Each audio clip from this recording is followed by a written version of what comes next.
அளவில் தென்படுது. இது செகண்ட் வேவா அப்படின்னு கேட்டிங்கன்னா அது எனக்கு தெரியல. செகண்ட் வேவ்னு சொல்லி நான் பயப்படுத்தவும் விரும்பலை. பட் ஹவ் எவர் நம்ம ஸ்டாட்டிஸ்டிக்ஸ் எடுத்து பார்த்தோம் அப்படின்னா எங்கெல்லாம் கொரோனா ஏறி இறங்குச்சோ அங்கே திரும்பியும் செகண்ட் வேவ் கண்டிப்பாக வந்துச்சு. கேரளாவாகட்டும், டெல்லி ஆகட்டும், இல்லை பார்த்தீங்கன்னா யூரோப்பில் இருக்க அத்தனை கண்ட்ரிஸ் ஆகட்டும், எல்லா பக்கமும் செகண்ட் வேவ் வந்துச்சு.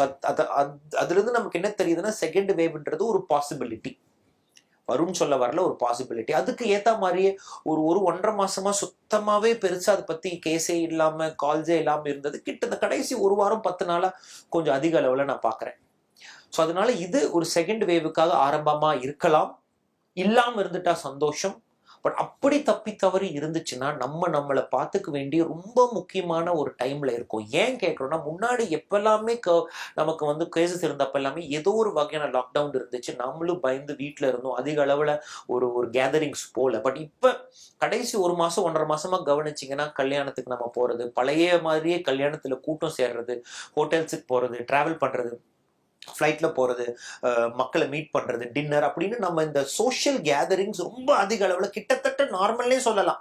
அந்த அளவில் நம்ம இப்போ இருக்கோம்.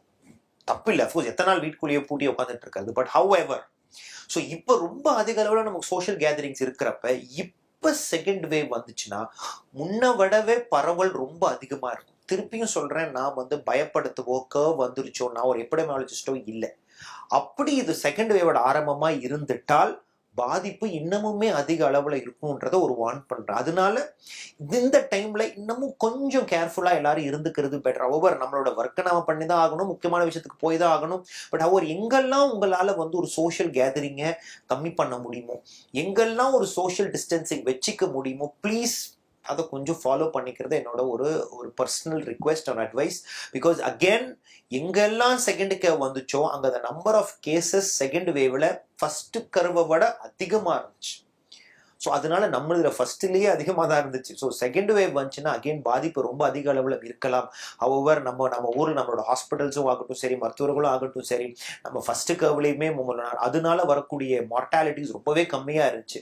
பட் அதுக்குன்னு சொல்லி நம்ம அலட்சியமாக இருக்க முடியாது. திருப்பி ஏன் சொல்கிறேன்னா, இங்கே நம்மளோட இர்ரெஸ்பான்சிபிலிட்டி நம்மளை மட்டும் பாதிக்காது, நம்மளை சார்ந்து இருக்கிறவங்க, நம்ம ஒருத்தருனால பல பேர்த்துக்கு ஸ்ப்ரெட் ஆகும். அதுதான் டேஞ்சர். இப்போ நம்ம கிட்ட வந்து நம்ம கிட்டே நின்றும்னா வேற, பட் நம்ம இன்னொருத்தருக்கு நாம வந்து டேஞ்சரஸா இருக்கிறதுன்றதும் கண்டிப்பா நம்ம அக்செப்ட் பண்ணிக்காத ஒரு விஷயம். ஸோ அதனால again my gentle request is, அடுத்த ஒரு மாசத்துக்கு கொஞ்சம் கேர்ஃபுல்லா இருந்துக்கோங்க. ஒரு பொங்கல் வரைக்கும் கொஞ்சம் கேர்ஃபுல்லா இருந்துக்கோங்க. நியூ இயர் வருது, கிறிஸ்மஸ் வருது, கேதரிங்ஸ் முடிஞ்ச வரைக்கும் கொஞ்சம் அவாய்ட் பண்ணிக்கோங்க. எங்கெல்லாம் முடியுமோ please to avoid. Because as always நம்ம தான் நம்மளை பார்த்துக்க முடியும்.